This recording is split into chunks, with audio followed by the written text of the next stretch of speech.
ربنا يا ربنا ربنا يا ربنا ربنا يا پھر اس ایمان کو تقویت پہنچانے اللہ سے جڑنے کے لیے نماز ہے کہ نماز پہلی امتوں کو 2 نمازیں ہمیں 5، پہلی امتوں کی مسجد کوئی نہیں ہماری مسجد، پہلی امتوں کی اذان کوئی نہیں ہمیں اذان ملی، اور اذان اتنا بڑا عمل بنا دیا میرے نبی نے کہ آپ نے فرمایا کہ اذان دینے والا قیامت کے دن سب سے اونچے مقام پر کھڑا ہوگا۔ حضرت علی فرمایا کرتے تھے کاش میں اللہ کے نبی سے حسن حسین کے لیے مسجد نبوی کی اذان مانگ لیتا، یہ حضرت علی فرمایا کرتے تھے۔ اور جنگ قادسیہ میں مؤذن زخمی ہو گیا تو اذان دینے کے شوق میں سردار آپس میں الجھ گئے، کہتا میں دوں گا، کہتا میں دوں گا، پھر قرہ اندازی ہوئی جس کا نام نکلا اس نے اذان دی۔ حضرت عمر فرمایا کرتے تھے اگر میں امیر المومنین نہ ہوتا، اگر میں خلیفہ وقت نہ ہوتا تو میں مسجد نبوی کا مؤذن بننا پسند کرتا۔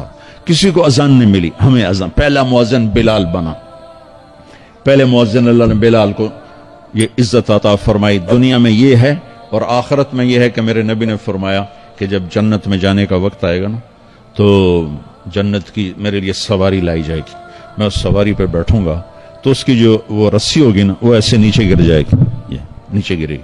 اس رسی کے یعنی اس کی جو لگام ہوتی ہے نا وہ نیچے گرنے کا مطلب ہے یہ ایسے نیچے گر گئی۔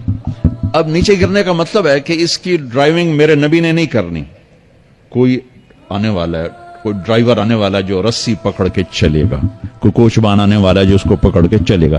رسی کا گرنا ایک انڈیکیشن ہے کہ کوئی نصیب والا اب آئے گا۔ جب آپ کی سواری کھڑی ہوگی، رسی نیچے ہے، تو اب سب کی گردنیں ایسے ہوں گی، کون سب قیاس کر رہے کون کون کون۔ اللہ کی طرف سے اعلان ہوگا بلال کو بلایا جائے، بلال بلال۔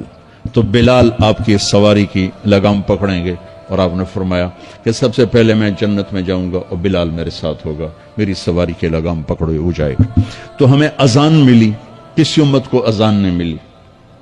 ہمیں 5 نمازیں ملی، کسی امت کو نمازیں نہیں۔ 2 نمازیں، ایک فجر کی 2 رکعت، عصر کی 2 رکعت۔ باجماعت نہیں، ان کو اپنی کتاب یاد نہیں، ہمیں قرآن یاد ہے۔ میرے مدرسے میں ایک بچہ اب ماشاءاللہ امریکہ میں وہ پڑھا رہا ہے، اس نے 30 دن میں قرآن یاد کیا۔ صبح یاد کرتا تھا، شام کو تراویح میں سناتا تھا۔ میرے مدرسے کا بچہ ہے، صبح بیٹھ کے مغرب تک پورا سپارہ یاد کر کے اور عشاء کو تراویح میں سنا دیتا تھا۔ اللہ نے ہمیں ایسا قرآن دے دیا کہ 1 مہینے میں بھی یاد ہو جاتا ہے۔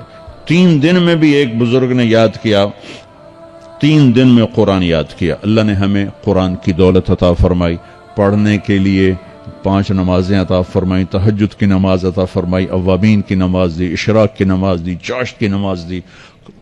نماز کے کتنے دروازے کھول دیے۔ اور میرے نبی کی آخری نصیحت تھی میری امت نماز نہ چھوڑنا، نماز نہ چھوڑنا، نماز نہ چھوڑنا۔ اور اس 14 صدی میں کوئی موقع ہے نماز چھوڑنے کا تو وہ میرے نبی کے نواسے کی کربلا کا ہے کہ جب ظلم بھی انتہا پر تھا اور مظلوم بھی اپنی آخری حدوں پر تھا، اور کائنات نے نہ ایسا ظلم دیکھا، نہ ایسے مظلوم دیکھے، نہ ایسی پاکیزہ ہستیاں دیکھی، نہ ایسے درندے دیکھے۔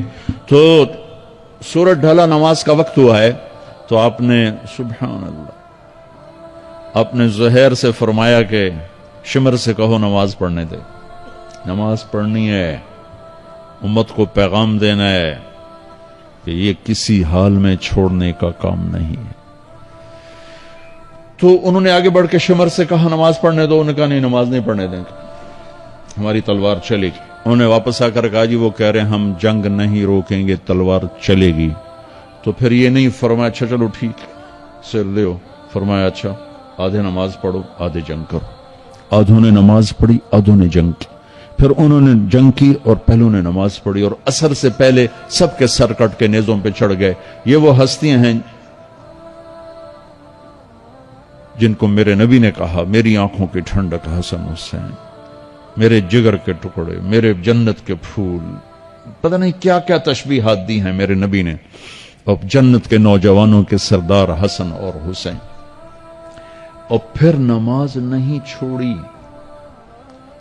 ان کو جنت کی بشارت تو ماں کے دودھ پیتے مل گئی تھی، کربلا کی وجہ سے نہیں ملی سرداری ان کو، وہ تو ان کے سر کا صحرا ہے الگ۔ ان کو سرداری جنت کے ملی ماں کا دودھ پیتے ہوئے کہ جنت کے نوجوانوں کے سردار ہیں حسن اور حسین، نماز نہیں چھوڑی۔ میرے عزیزو، نماز نہ چھوڑ۔ اللہ کا شکر ہے، میں آپ بچوں کو دیکھ کے مجھے اپنا کالج کا دور یاد آ رہا ہے۔ ہمارے دور میں ایک نعیم الدین صاحب گورنمنٹ کالج لاہور میں تبلیغ کا کام کرتے تھے، اور وہ اکیلے ہی نماز پڑھتے تھے، کوئی نمازی نہیں ہوتا تھا، اور کسی لڑکے کی داڑھی نہیں تھی، کسی لڑکی سوا سے ایک نعیم الدین۔ اب ہر کالج میں جائے داڑھیوں والے بچے نظر آتے ہیں، ٹوپیوں والے بچے نظر آتے ہیں، کوئی لڑکی کے سر پہ دوپٹہ نہیں ہوتا تھا، کوئی ایجوکیشن تھی۔ اب لمز جیسی یونیورسٹی میں بھی لڑکیاں پورے برقعے میں ہوتی ہیں، حجاب میں ہوتی ہیں، نقاب میں ہوتی ہیں۔ جہاں برائی کا گراف اوپر گیا تو نیکی کا بھی اوپر گیا، جہاں برائی کا لیول اگر بڑھا ہے تو نیکی کا لیول بھی بڑا ہے۔ اتنا بڑا میری نسل کا مجمع اللہ کی بات سن رہا ہے، یہ اس دور میں کوئی تصور نہیں کر سکتا تھا۔